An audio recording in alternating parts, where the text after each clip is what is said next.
Et bonjour à tous. On va démarrer dans une petite minute.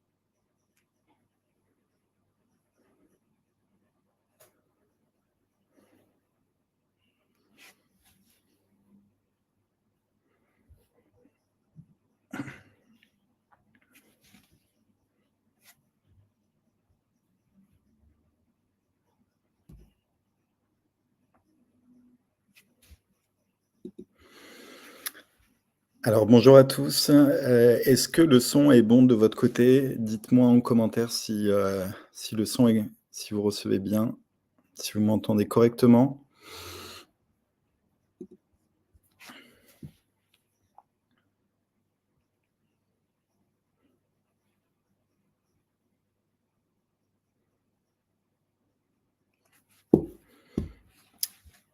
Alors, merci Nadège, merci Iman.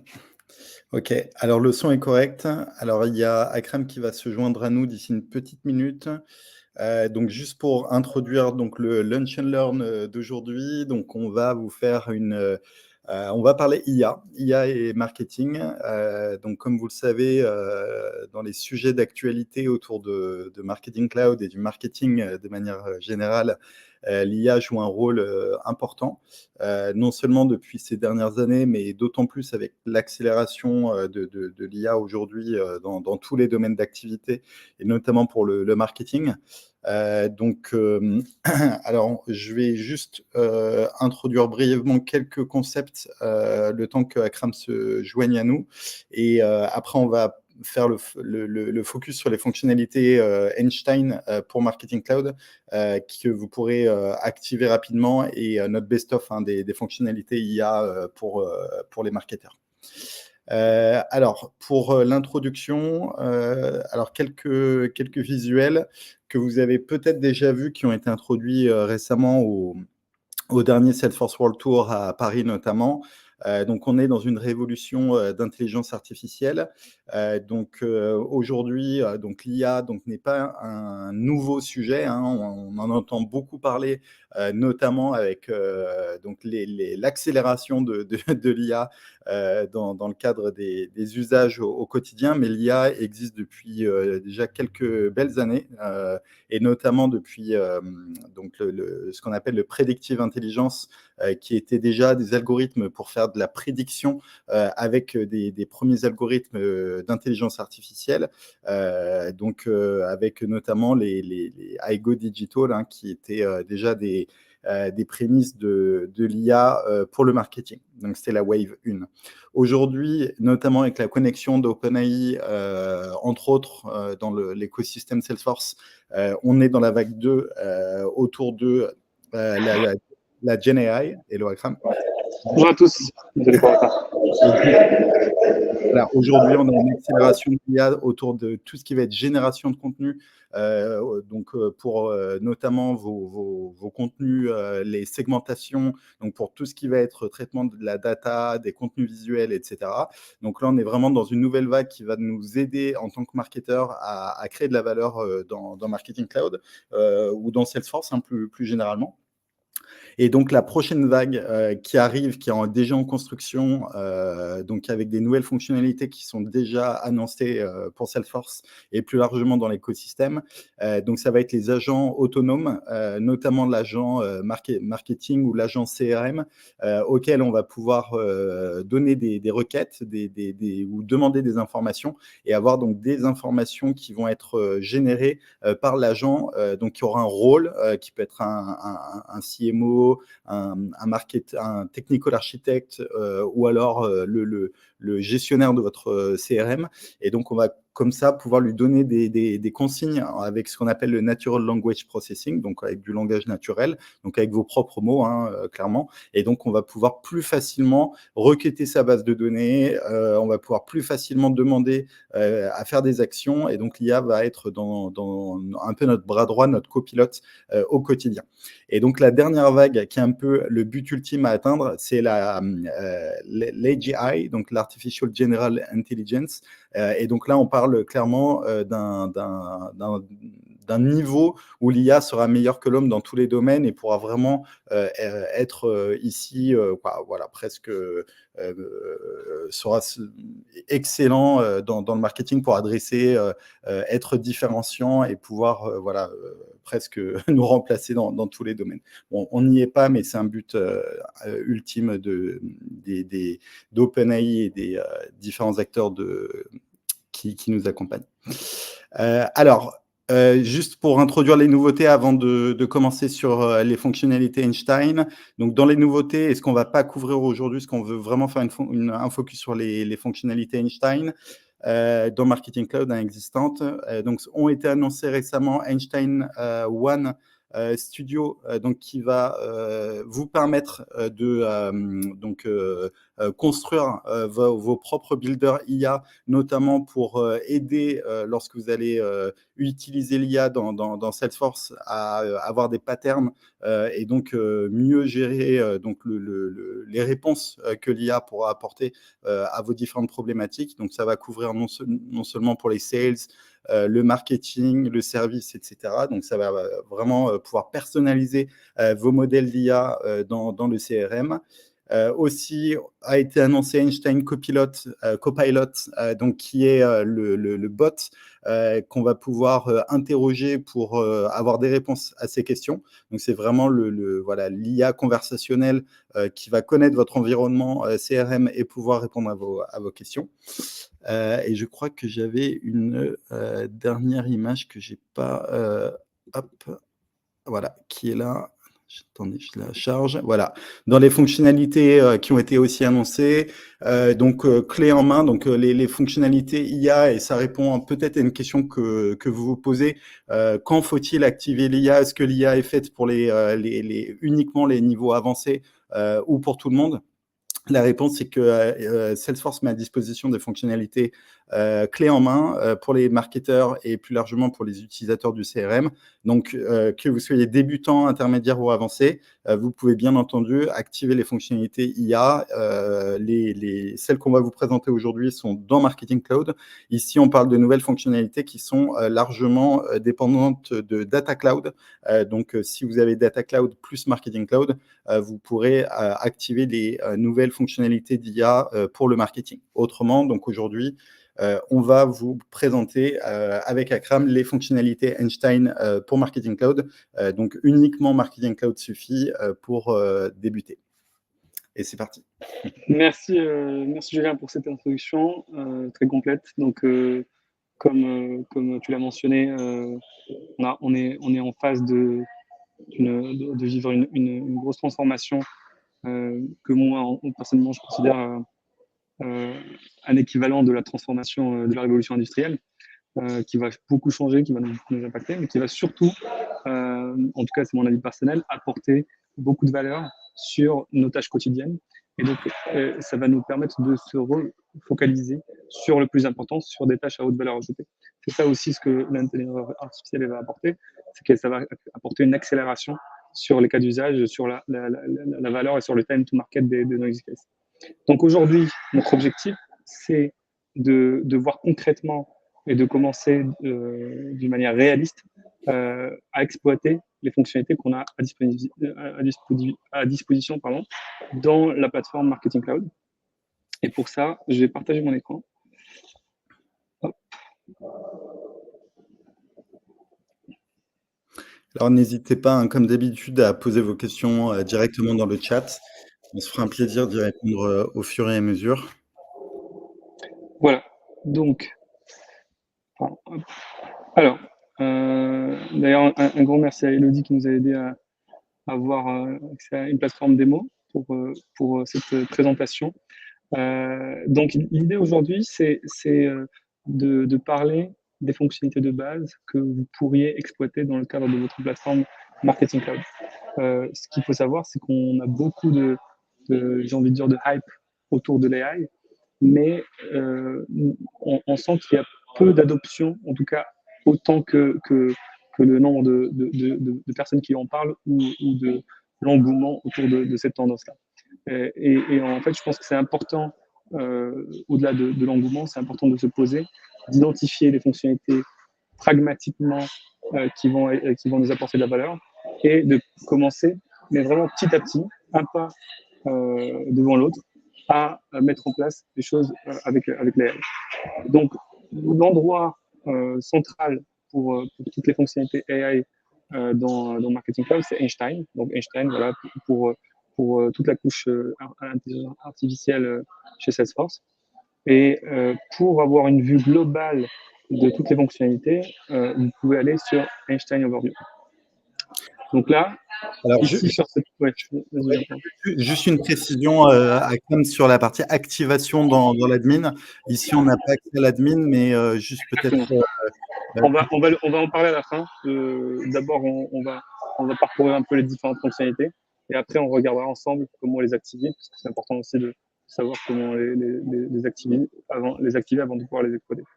Donc on va commencer d'abord par les fonctionnalités, donc en faisant un peu un tour d'horizon autour des fonctionnalités AI. Alors, Julien tu as beaucoup parlé de Generative AI. C'est une partie des fonctionnalités aussi qu'offre la plateforme aujourd'hui, qui n'était pas disponible peut-être avant.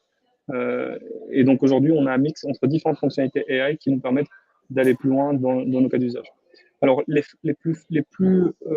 l'impression les plus adoptés en tout cas, ou ceux dont on entend le plus parler, c'est engagement scoring, send time optimization et engagement repricing. Même si il y a encore d'autres fonctionnalités qu'on va explorer pendant cette session, on va comprendre un peu plus à quoi elles peuvent servir. Alors, juste une petite définition pour chaque fonctionnalité. Engagement scoring, c'est une fonctionnalité hyper intéressante quand vous voulez comprendre l'engagement de votre audience. C'est-à-dire que quand vous voulez déterminer si une personne est most likely ou least likely à ouvrir ou à cliquer. Et donc, vous pouvez finalement décider de jouer avec l'omnicanalité ou de orienter d'une manière différente votre stratégie de contenu en fonction de ces insights qu'on a de cet engagement scoring. Je vous donne un exemple très simple. Une personne qui a un score least likely à cliquer, donc le score le plus bas, ou à ouvrir, je pourrais par exemple, éventuellement, si j'ai un enjeu sur la temporalité de mon interaction, je pourrais explorer l'utilisation de notre canal pour que ça soit pour que je puisse l'atteindre et pour que ça soit plus efficace. Donc ça, c'est un des cas d'usage. Il y a aussi d'autres cas d'usage qui vont me permettre en fait de tirer des enseignements qui vont servir ma stratégie de contenu à partir de ces boards-là. Je m'explique. Ici, vous voyez par exemple des personas. Donc ces personas-là, ils vont se baser sur les populations en fonction de leur appétence à cliquer ou à ouvrir. Et donc, typiquement, ça vous montre les personas qui sont loyalistes, donc ceux qui sont plus aptes à cliquer et à ouvrir, les personas qui sont selective subscribers, donc peut-être que ceux qui vont beaucoup, peut-être, alors on va aller dans le board pour qu'on aille voir plus dans le détail, mais qui vont plutôt ouvrir, mais qui vont avoir moins tendance à cliquer. Et donc finalement, ils sont intéressés par votre contenu, mais c'est difficile de les faire cliquer si on n'a pas un call to action, un bouton ou une action qui est assez engageante. Il y a des personas qui vont être plutôt, ils ouvrent moins, mais quand ils ouvrent, ils cliquent. Et on a des personas qui vont être plutôt dormants, donc ils n'ouvrent pas, ils cliquent pas. Et donc, en fonction de ma distribution de population, je vais pouvoir voir si mes contenus, quels sont les contenus que je dois remettre en question. Est-ce que mes contenus ont plutôt tendance à pousser au clic? Est-ce que mes contenus sont plutôt en fait ouvrable, même si l'ouverture avec iOS 15 est assez est un indicateur assez relatif. Mais est-ce que on ouvre, on s'engage avec notre contenu, mais finalement on clique pas. Donc ce genre d'input, vous allez pouvoir l'avoir avec Einstein Engagement Scoring on va pouvoir voir très rapidement à la fin comment on peut l'utiliser dans le cadre de votre journée.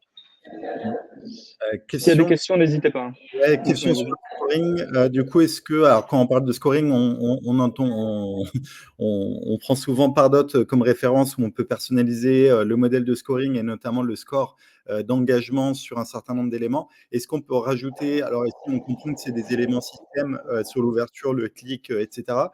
Question 1, est-ce qu'on peut personnaliser le modèle de scoring sur les mêmes métriques d'engagement? Et 2, est-ce qu'il est possible de rajouter des éléments des nouvelles métriques pour personnaliser le modèle de scoring? Alors, c'est une très bonne question. Malheureusement, non, on ne peut pas modifier le modèle. Le modèle est basé sur des facteurs que vous allez pouvoir voir ici plus en détail.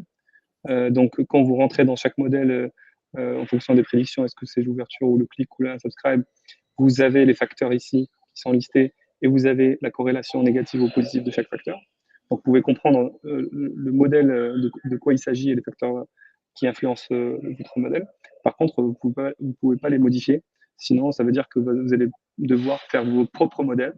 Et ça, on rentre dans une discussion où Data Cloud peut être pertinent avec ces fonctionnalités de Bring Your Own Model, où on peut le plugger à des systèmes externes qui font tourner des algorithmes de prédiction. Et donc, c'est plus avancé. Là, ici, on est sur un modèle statique. Et toi, Akram, de ton point de vue, est-ce qu'il est préférable avec donc les dernières actus autour de l'ouverture systématique sur Apple, des emails, etc. Donc du fait que les chiffres, les statistiques d'ouverture sont plus vraiment fiables, est-ce qu'il ne faut pas créer son propre modèle de scoring? Est-ce qu'il faut continuer à utiliser malgré tout le predictive scoring, un RFM qui sera plus basé sur ce que finalement on sera sur des infos de récence, fréquence et montant d'achat plutôt que sur de l'engagement, donc sur du comportemental email. C'est quoi ton feedback là-dessus? Alors, ma recommandation, elle est claire et nette là-dessus. C'est essayer toujours de réfléchir valeur, coût et complexité. C'est-à-dire, je préférais que vous utilisiez une fonctionnalité qui est standard, qui a un modèle qui est finalement, mine de rien, assez rodé, avec des datasets d'entraînement derrière qui sont colossaux, plutôt que d'aller chercher un modèle sur mesure qui peut-être va marcher ou pas.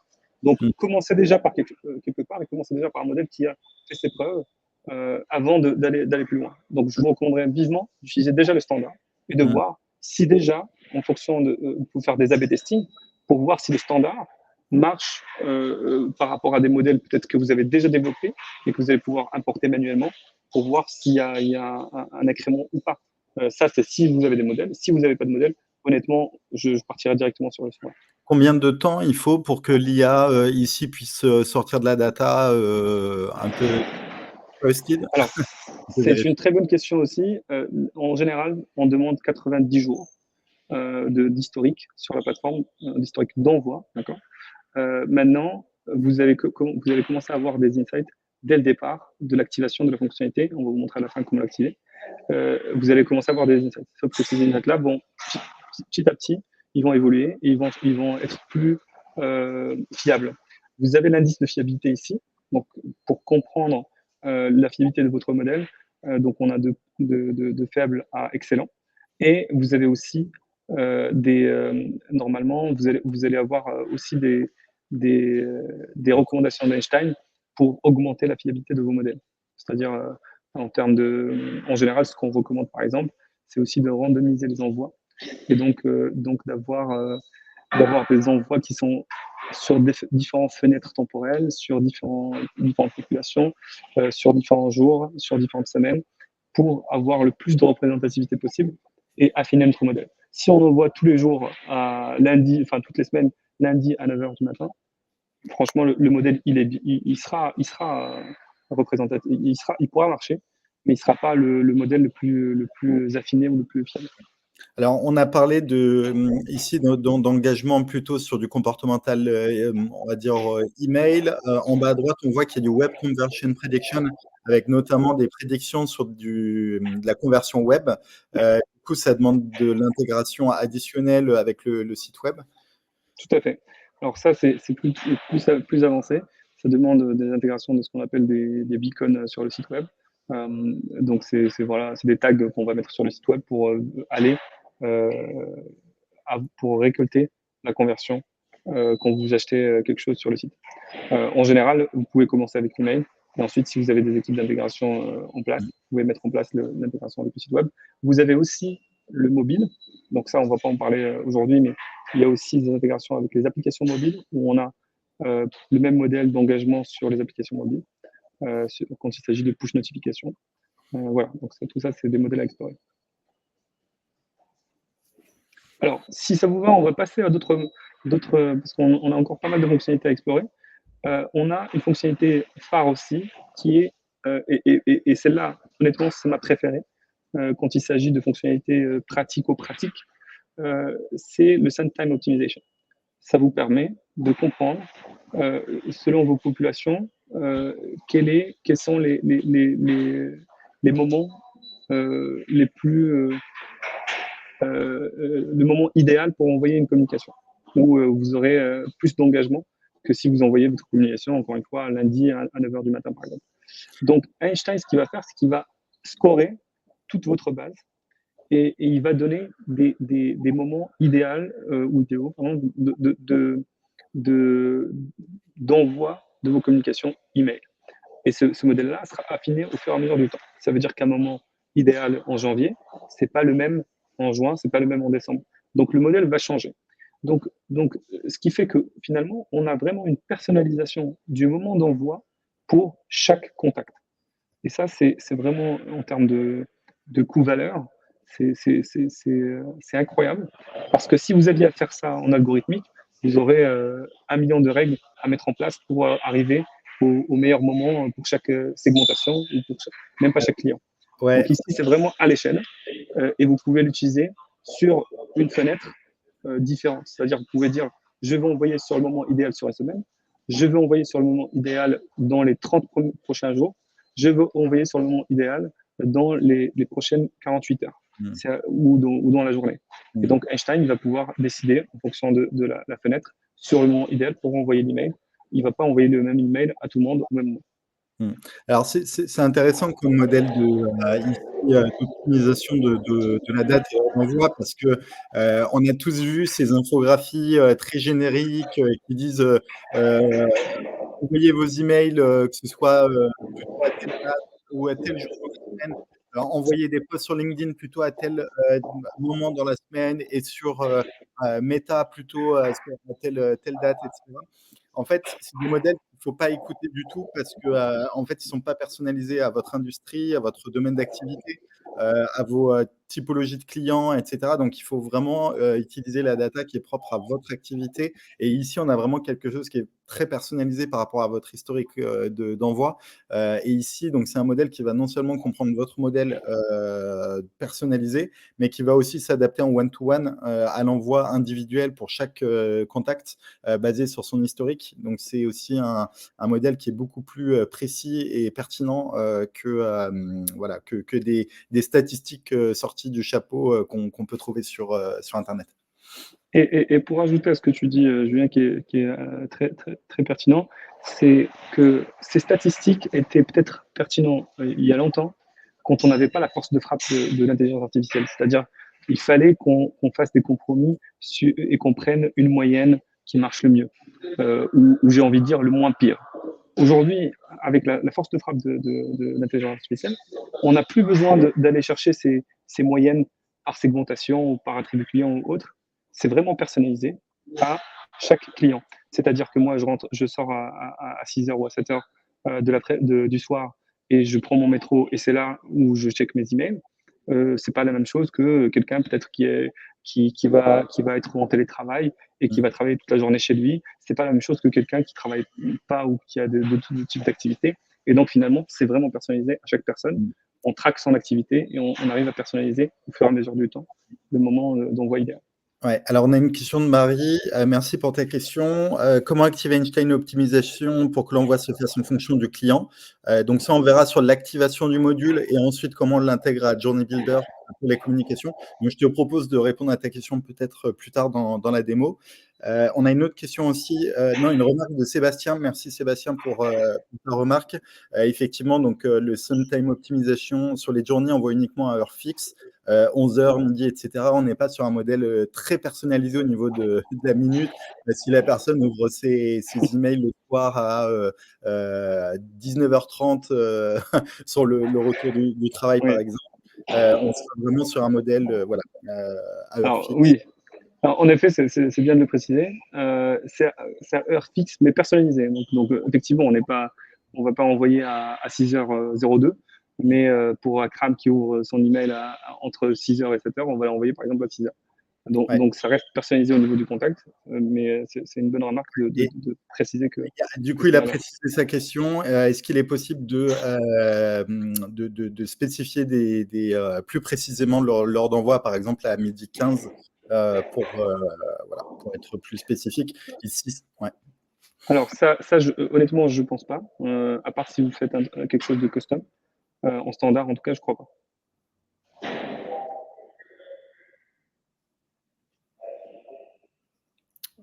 Il y a d'autres OK. questions, Julien? Non, on peut avancer. On répondra aussi, je pense, à la question de Marie. Alors, sur Engagement Frequency, c'est le module qui vous permet finalement d'utiliser Einstein pour gérer votre pression commerciale. C'est-à-dire, vous avez 3 statuts sur votre base. Euh, vous avez un score qui est attribué à chaque contact, encore une fois, en fonction des envois. Saturated, on target, undersaturated, c'est-à-dire on a une surpression, on a une pression qui est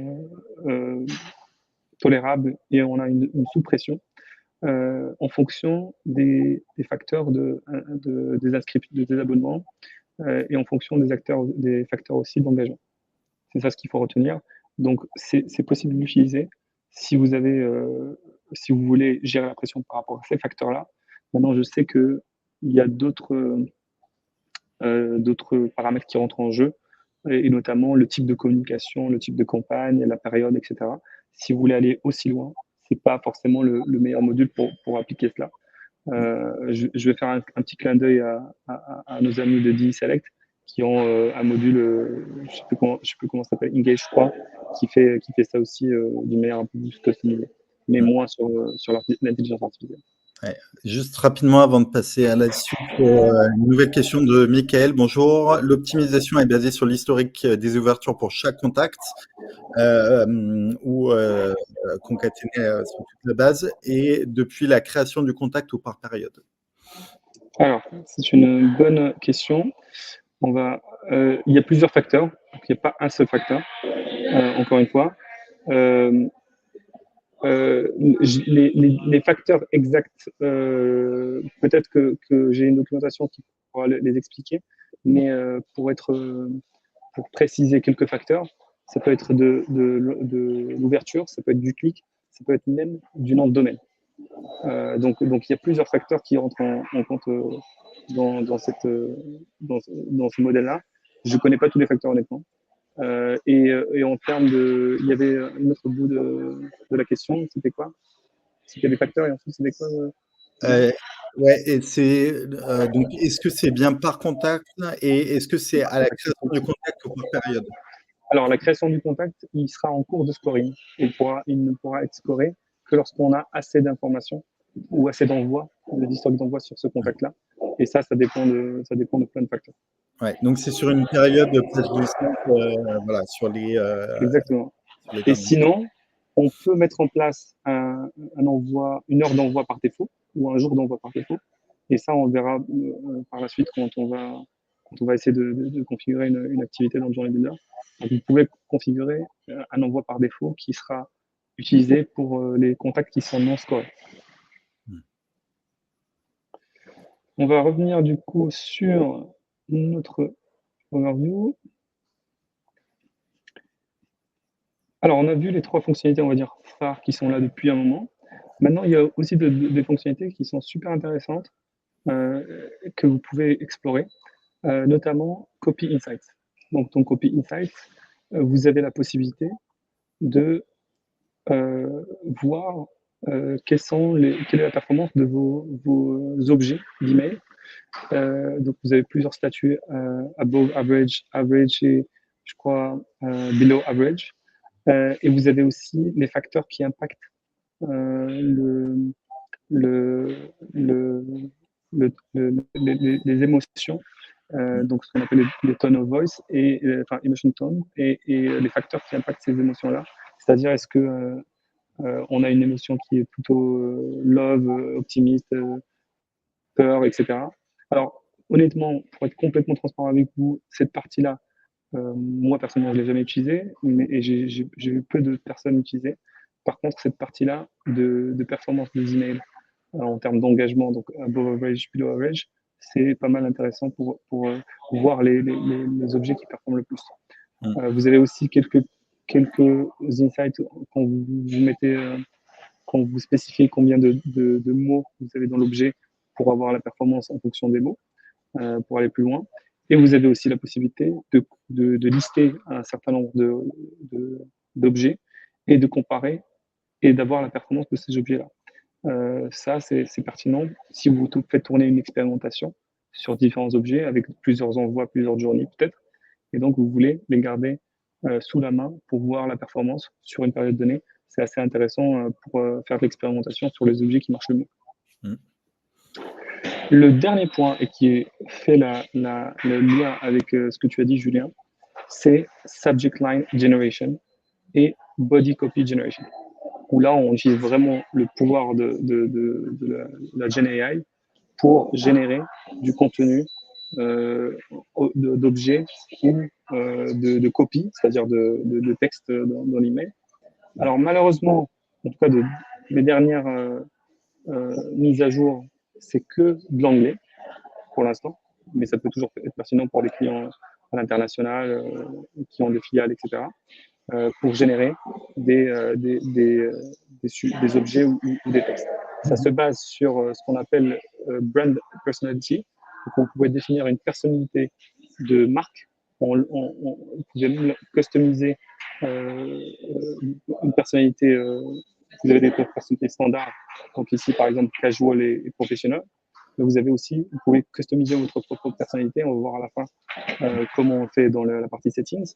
Vous pouvez donner des exemples de subject line et ici vous donnez votre brief. Je veux une subject line qui va être liée à cette campagne, qui va contenir telle et telle information et où l'objectif est de faire tel impact. Et donc ici, on va vous proposer par exemple I want to generate a subject line to promote my new summer collection for my jewelry products. Par exemple, si on met voilà, et là, on fait create, ouais. ça, nous, ça nous génère par la suite, voilà, un ensemble de propositions que vous pouvez utiliser, vous pouvez échanger, vous pouvez utiliser d'autres personnalités, Ouais. et, Il a, euh, et, il a et vous pouvez évidemment affiner. compris il a évidemment compris le mot collection, malgré la petite faute de Ouais. frappe. Ah, Mais pardon. non, mais c'est bien de montrer qu'il va au-delà aussi. Il y a une compréhension du contexte. Exactement. Ici, vous pouvez mentionner j'aime, j'aime pas. Et en Mmh, fait, ce que ça fait, c'est qu'au fur et à mesure, ça affine vos modèles. Donc, en fait, non seulement vous avez un résultat A, mais vous pouvez arriver à un résultat beaucoup mieux. mmh, Plus vous utilisez la plateforme, plus vous allez avoir de meilleurs résultats. mmh. Et ce, pour les objets et pour les copies. Alors rapidement, donc tu y as répondu du coup ici, mais la question elle a été posée par Julien plutôt dans l'onglet dashboard sur l'analyse des subject lines. Ici, l'analyse elle est plutôt faite sur des verbatims en anglais pour donner le engagement rate. Est-ce que sur des objets de mail en français, du coup, on peut s'attendre à avoir un niveau pertinent d'analyse? Alors, sur les mails en français ou toutes langues confondues, sur l'engagement rate de mémoire, oui. Maintenant, sur le tone of voice et language factor, je pense que vous aurez moins de résultats. Mais sur l'engagement, parce que ça se passe sur les données d'engagement. Par contre, sur toute la partie GenAI, de ce que je sais, c'est qu'en anglais pour l'instant. On va revenir sur... je ne sais pas s'il y a d'autres questions. Non. Ok. Alors, on va revenir sur les autres fonctionnalités. Vous avez aussi des fonctionnalités que je vais passer très rapidement sur Messaging Insight. Celle-là, c'est une fonctionnalité qui vous permet de voir ce qui est anormal ou ce qui est exceptionnel dans votre plateforme quand il s'agit d'envoi. Donc, imaginons vous avez plusieurs journées qui tournent, vous avez plusieurs envois ad hoc qui sont faits dans la semaine, et à un moment, vous avez un pic d'engagement où vous avez, à l'inverse, un drop d'engagement par rapport à la normale. Donc, vous pouvez aller plus loin et donc essayer de comprendre pourquoi on a un pic d'engagement. Est-ce que peut-être parce qu'on a changé l'objet et que maintenant, en fait, on a mis un objet qui performe super bien? Est-ce que c'est parce qu'il y a un bug et donc finalement, on a envoyé peut-être à moins de personnes et donc l'engagement a droppé? Est-ce que voilà, ça donne des indications qu'il faut aller explorer sur des pics ou des changements drastiques d'engagement. Ça, c'est un peu moins utilisé, mais c'est intéressant de l'avoir en tête aussi. Ensuite, et on va clôturer avec ça, on a la partie Einstein Content Selection et Einstein Content Testing. Ces deux-là, je pense qu'il y a peu de personnes qui les utilisent aussi. Alors, je serais intéressé je serais curieux de savoir s'il y a des personnes les personnes connectées qui ont déjà utilisé ces fonctionnalités-là et comment ça a performé. Mais en tout cas, je vous recommande vraiment vivement de les mettre en place. Pourquoi? Parce que tout simplement, ces fonctionnalités-là, quand on parle de Einstein Content Selection, par exemple, c'est finalement la possibilité de segmenter ou de personnaliser vos emails à l'échelle lorsqu'il s'agit de gestion de contenu, et en particulier le contenu image. Donc, ça veut dire, j'ai une newsletter.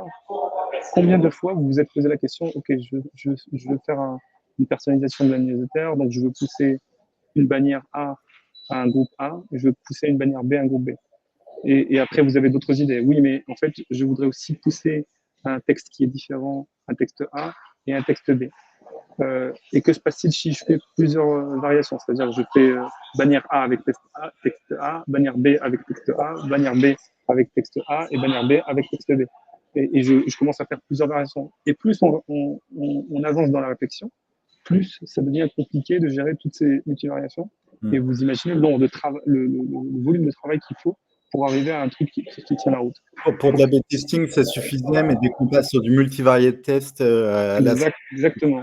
Dès qu'on passe à du multivariate test, c'est super intéressant d'exploiter ce Einstein Content Selection parce qu'en fait, ça vous permet d'avoir des variations uniques et qui vont être vraiment choisies en fonction de plusieurs facteurs, encore une fois, d'engagement et qui vont être assez différents les uns des autres en fonction de la profondeur de vos contenus.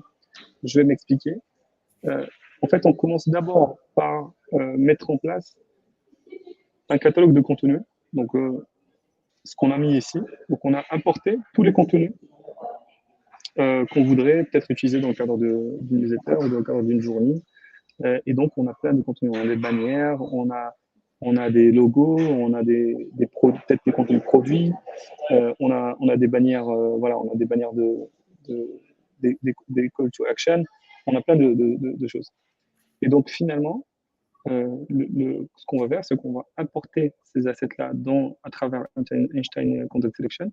On va les taguer en fonction de classification, c'est-à-dire la classification, ça va être ce qui va différencier les types d'assets que vous avez. Donc, ça peut être, par exemple, ici, on a weather-based banners, donc des bannières qui sont dépendantes du climat. On a peut-être des bannières normales. On a des, euh, des, euh, des bannières qui sont liées à des événements.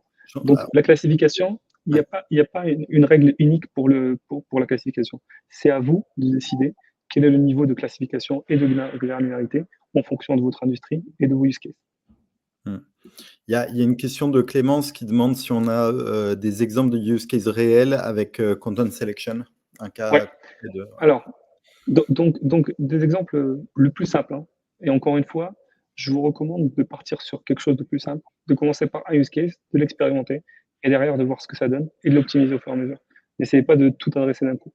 Donc, un exemple très simple, c'est plusieurs fois, on se pose la question, surtout dans une marque qui a un contexte international, de quels sont peut-être les produits ou d'ailleurs les bannières qu'on doit pousser en fonction du climat. Parce que on a différents climats en fonction des régions. Et donc, typiquement pour ce cas d'usage, on pourrait très bien imaginer que pour une newsletter en particulier, même si c'est peut-être lié à une collection, par exemple été, tu peux avoir dans une collection des choses qui sont un peu plus habillées, des choses qui sont un peu moins habillées en fonction du climat. Et donc, ce que je vais faire, au lieu d'envoyer juste une seule bannière à tout le monde, je vais télécharger des bannières en fonction de différentes variations de bannières en fonction du climat. Je vais les taguer avec la classification, par exemple, weather banner. Je vais avoir un attribut ici température qui dit cette bannière-là, c'est pour les climats chauds, cette bannière-là, c'est pour les froids, etc., etc. Et je vais utiliser Einstein Content Selection pour lui dire sert à chaque client la bonne bannière en fonction du climat local dans lequel il est. Et vous avez posé la question comment Einstein sait. Einstein est connecté à une application de météo qui lui permet de savoir au moment d'ouverture. Donc ça, c'est un exemple. L'autre exemple, par exemple, imaginons, vous avez des bannières, encore une fois, avec différentes, qui mettent en avant euh, différentes, euh, différents univers, d'accord, en fonction de programmes de fidélité, ou par exemple en fonction si vous avez par exemple dans l'industrie du retail, en fonction des catégories de produits, départements. Donc par exemple, les maisons et décors, parfums, pour prêt-à-porter, etc. Et donc, vous pouvez finalement pouvoir utiliser une bannière qui est pertinente par rapport aux préférences du client, mais non seulement ça va être par rapport aux préférences du client, mais aussi par rapport à son statut. Parce que vous avez des bannières qui sont plus ou moins en fonction des produits que vous voulez mettre à l'honneur dans ces bannières-là, qui sont avec des prix élevés versus des prix un peu plus accessibles. Mmh. Et donc, ce cas d'usage, par exemple, bah, c'est très bien pour Einstein Content Selection parce que vous allez pouvoir tout charger dedans et derrière le mapper avec des attributs qui vont derrière faire le lien avec vos attributs clients. Donc, Mmh. attributs loyalty programme ou attributs catégorie préférée du client, par exemple, ou Mmh. les catégories les plus achetées du client. Et Et Einstein va s'occuper automatiquement de faire le matching. alors, il y a une autre question d'Arthur, du coup. Quand est-ce que tu favorises l'utilisation d'Einstein Content Selection versus d'autres fonctionnalités de personnalisation, notamment avec Content Builder dans l'email pour définir des conditions du type Dynamic Content ou Home Script, voilà. Quand favoriser une solution plutôt qu'une autre en fonction de tel ou tel use case? Alors, ce qu'il faut savoir, c'est que si vous utilisez Einstein Content Selection, vous allez pouvoir aussi déterminer la performance en fonction des contenus. Et ça, vous n'avez pas, par exemple, dans Dynamic Content. Si, vous pouvez l'avoir, mais vous aurez un peu plus de mal à l'avoir. Donc, non seulement vous avez la performance des contenus par rapport aux assets sélectionnés, par rapport, vous avez l'engagement qui est généré, Mmh. vous avez le nombre de contenus qui ont été servis, mais aussi, en fait, ce système de tagging vous permet derrière de garder en tête vos expérimentations et derrière de suivre quelles sont les expérimentations qui marchent, quelles sont les expérimentations qui ne marchent pas. Mmh. Il y a aussi, quand vous chargez ici les contenus, vous pouvez les utiliser dans le cadre de ce qu'on appelle Einstein Content Testing. Donc ça veut dire que vous pouvez même faire de l'A/B testing, de multivariant testing avec ces contenus-là. Donc, ma réponse, c'est pour des cas d'usage super simples, c'est-à-dire en fonction de langue FR ou anglais, affiche A ou B. Ça, peut-être, c'est Dynamic Content, c'est assez suffisant. Pour des cas d'usage où vraiment là, on parle de personnalisation de contenu avancé en fonction de plein de critères et d'attributs, je vous recommanderais d'utiliser Einstein Content Selection. Et pour être plus KPI driven et avoir effectivement des prises de décision plus data-centric, quoi. Exactement, et vous pouvez avoir la granularité que vous voulez, c'est-à-dire que vous pouvez même configurer, comme je vous disais tout à l'heure, des attributs. Donc, par exemple, des attributs de climat, des attributs en fonction des activités outdoor, indoor. Donc, pour revenir au cas d'usage concret, parce qu'on aime bien faire des cas d'usage concrets, vous pouvez être dans une ville, enfin, dans un contexte, pardon, qui est plutôt, où vous êtes plutôt un client qui aime sortir le soir, et donc on va vous servir plutôt des contenus, par exemple, de prêt-à-porter pour les sorties le soir, versus un client qui est plutôt sportif et vous aimez plutôt du prêt-à-porter, plutôt pour faire du sport ou juste sortir le week-end en casual. Donc ce genre de cas d'usage, on peut très bien l'imaginer dans le cadre de cette fonctionnalité. Donc vous déterminez des attributs, vous déterminez des attributs des assets, vous déterminez des attributs clients, profil, ce qu'on appelle le profil, et derrière vous matchez les deux. C'est-à-dire vous dites derrière, c'est comme ça que vous pouvez derrière créer des matchings en disant ce contenu-là, il doit être servi pour le loyalty programme, par exemple premium, ce contenu doit être servi pour le loyalty programme bronze, etc. Et vous pouvez aussi ajouter des règles d'exclusion ou de fatigue. Ça, on ne va pas rentrer dans le détail, mais en gros, ça vous permet d'exclure des populations, de recevoir des contenus, d'être servis par des contenus, et ça vous permet aussi de ne pas les servir beaucoup trop longtemps peut-être. Ce que ça vous permet aussi de faire ici, dans le cadre de Einstein Content Selection, c'est que les contenus peuvent être définis sur une période. Et donc finalement, on aura des contenus qui sont servis sur une période, et en dehors de cette période, peut-être qu'on aura un autre contenu qui sera servi par défaut. D'accord? Donc ça vous permet vraiment d'aller plus loin. Maintenant, ma recommandation personnellement, c'est qu'on peut facilement se perdre dans beaucoup de fonctionnalités. Commencez simple, commencez à partir d'un use case, et ensuite posez-vous la question sur comment l'optimiser, et ainsi de suite, vous allez pouvoir explorer toutes les fonctionnalités. N'essayez pas de commencer par les fonctionnalités d'abord. Il y a une question de Clémence. Est-ce qu'on peut se servir de Content Selection pour choisir d'afficher le contenu le plus performant dans les emails de même type envoyés précédemment? Par exemple, un welcome pour lequel on aurait 3 visuels aspirationnels différents possibles. Oui, très bien. Très bonne question. Alors, ça nous fait une bonne transition à Einstein Content Testing, si j'ai bien compris la question, où là, vous pouvez configurer des tests. Donc, par exemple, bannière, welcome, email. Et ici, vous pouvez sélectionner différentes options, donc différentes, par exemple, bannières ici, qui sont proposées dans Content Builder ou que vous pouvez charger. Et par la suite, faire des tests. Pour faire des automated tests, c'est-à-dire Einstein va décider de la meilleure image à servir pour à la fin servir l'image qui est gagnante, ou vous pouvez faire du manual test, c'est-à-dire dire I'll choose the winner, ou alors dire le contenu est basé sur le click to open, et en fait vous pouvez sélectionner le winner à partir de sans ouverture par exemple. Donc ça vous permet de faire des tests, on va dire, un peu plus simples que Einstein Content Selection, sur la base d'images que vous avez dans Content Builder. Ok, bah c'est très cool. Alors, il nous reste 10 minutes.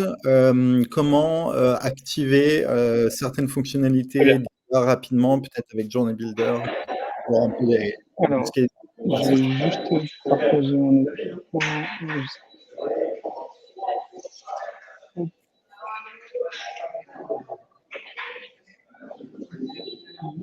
pas si... Ouais. Je vais juste préparer mon écran. Ouais. Alors, n'hésitez pas si vous avez d'autres questions, le temps qu'on reconnecte l'environnement avec Journey Builder. Donc, ce qu'on a vu du coup, c'est que toutes ces fonctionnalités, hein, Einstein, il y a tout un environnement très costaud qui permet de créer de la valeur dans Marketing Cloud. Donc ici, on est dans Marketing Cloud, on n'est pas sur Data Cloud. On précise que c'est vraiment des choses qui sont activables sur votre org. Donc voilà, profitez-en, expérimentez des premières fonctionnalités rapidement.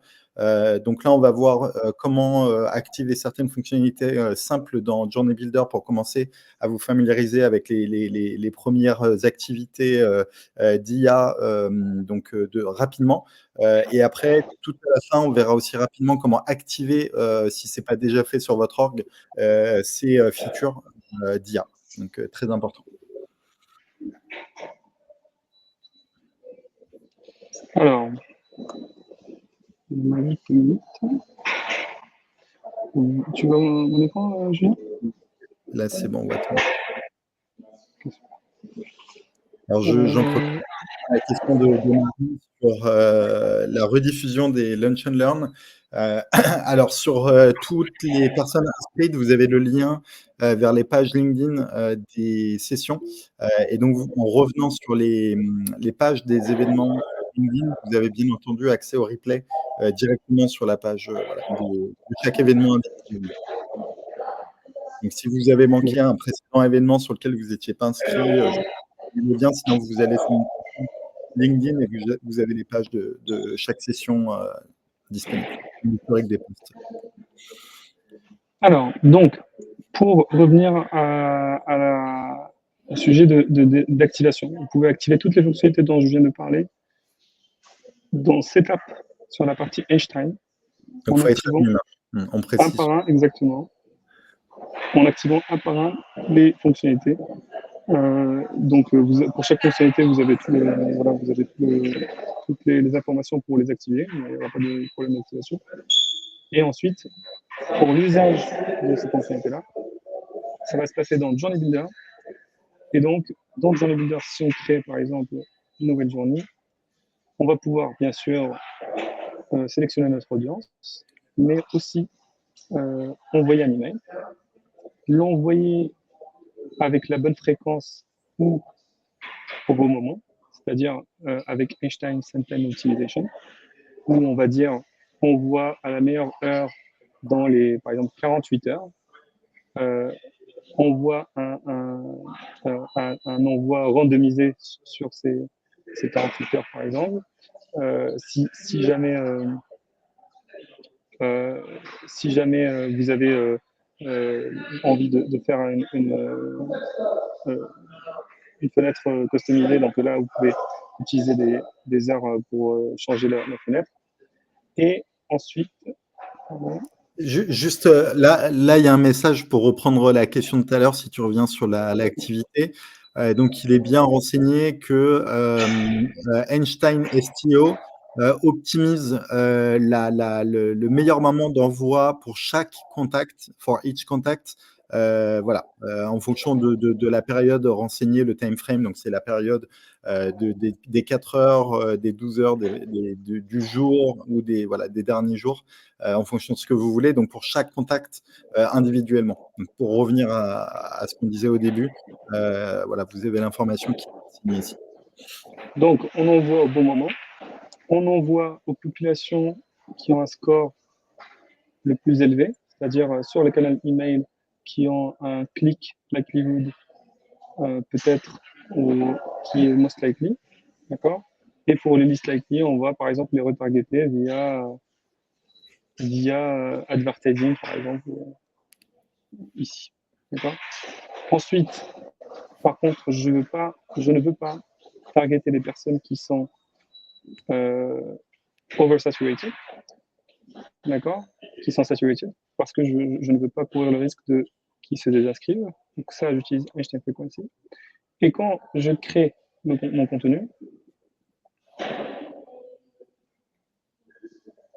comme j'ai besoin d'aide, je vais utiliser, dans le process de création, je vais utiliser Einstein pour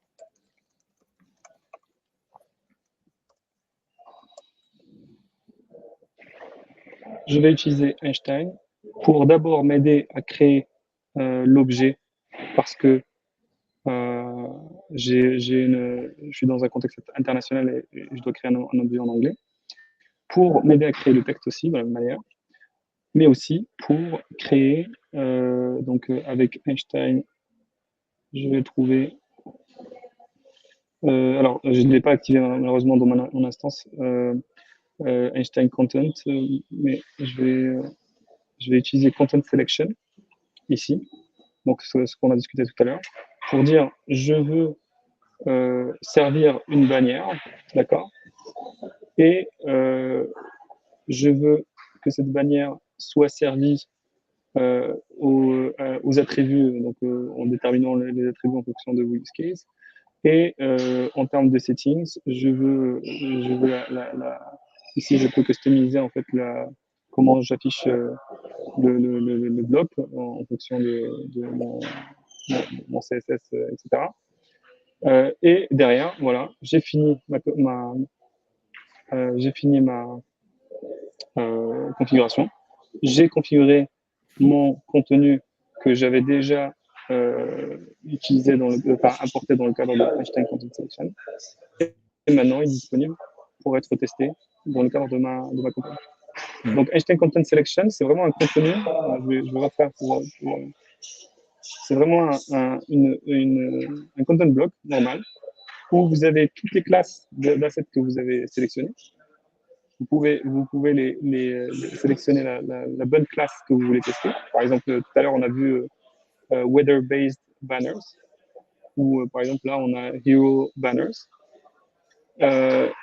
Vous allez pouvoir derrière faire des configurations un peu plus avancées, mais c'est tout ce que vous devez faire. Ensuite, par la suite, le Einstein va servir les assets que vous avez mis dans la bonne classe et potentiellement avec les bons attributs dans le contenu de l'email automatiquement. Je pense qu'on a tout couvert, à mon avis. Ouais, on a une petite question de Jonathan qui nous demande du coup si le n'est pas un peu biaisé par par iOS avec le chargement automatique des emails. Alors, c'est une bonne question. Alors, on est toujours biaisé par iOS, ça c'est sûr et certain. Maintenant, là où vous n'êtes pas biaisé, c'est dans le.